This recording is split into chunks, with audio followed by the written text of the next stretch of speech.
3.5 વર્ષ સુધી સબરીએ જેમ રામની રાહ જોઈ હતી એમ અમે ગુરુદેવ અમારી ઘરે પધારે એની રાહ જોતા હતા. 24/5/96ના રોજ ગુરુદેવ પધાર્યા. હું ત્યારે 50 સિગારેટ રોજ પીતો હતો. એટલે સુમતીબાઈ માસતીજીએ કીધું કે ગુરુદેવ આ નટુભાઈ સિગારેટ પીએ છે, એને ના પાડો ગયા. રતિલાલ મહારાજ સાહેબે મારી સામે જોયું. 3 વખત આમ મને કર્યો અને મેં કાઢી અને આપી. 1 સેકન્ડમાં મૂકી દીધી. એક વાત, મારી બા અને ઘરેથી બીવા લઈ ગયા કે નટુ બોલ્યો છે એટલે પીહે તો નહીં, તો એને કાંઈક થઈ જશે તો.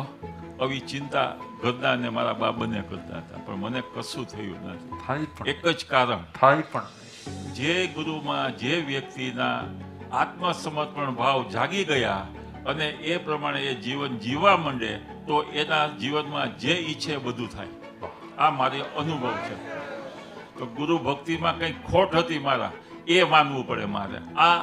આવું આત્મસમર્પણ ભાવ, આવો તપસ્યા, આવું જીવન, આવા વિચારિકતા જ્યારે જે લોકોના મનમાં ઉદ્ભવશે એમાં હું નટુભાઈ ચોકસી મારા સ્વ અનુભવથી બોલું છું કે એનું ફળ તમને અવશ્ય મળે ને મળે જ.